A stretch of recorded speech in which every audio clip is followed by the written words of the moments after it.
In Uganda, cases of child labor are believed to be on the rise. A new report says that 1 in 10 children have not returned to school since the government relaxed COVID-19 restrictions, and it is believed they most likely slipped into child labor. Isabel Nakirya reports. Child workers are a common sight on Kampala's streets. Some hawk food to earn a living even during school hours.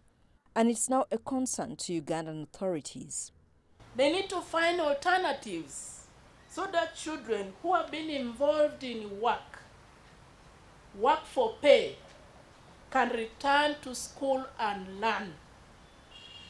No child should stay at home, or no child should continue to be involved in running a business while others are at school.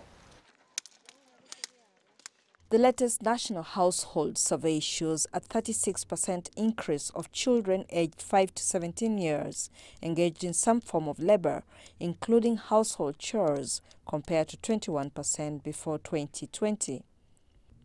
The UN Children's Agency UNICEF warns a number of children did not report back to school after the government eased COVID-19 restrictions and have likely been involved in some sort of work.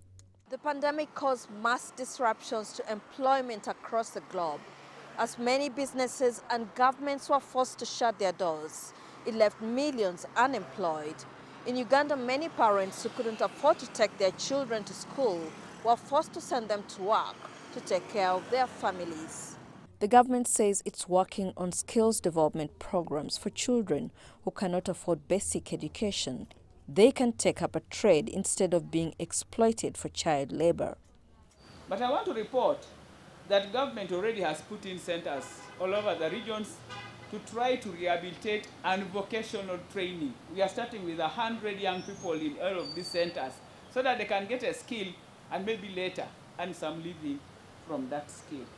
The government has also started wealth creation programs to increase household incomes and empower families so that child labor can stop. A $54,000 fund targeting local households has been rolled out. It will help people to access low interest rate loans. The government says it plans to increase the program in the next financial year. Isabel Nakirya, CGTN, Kampala, Uganda.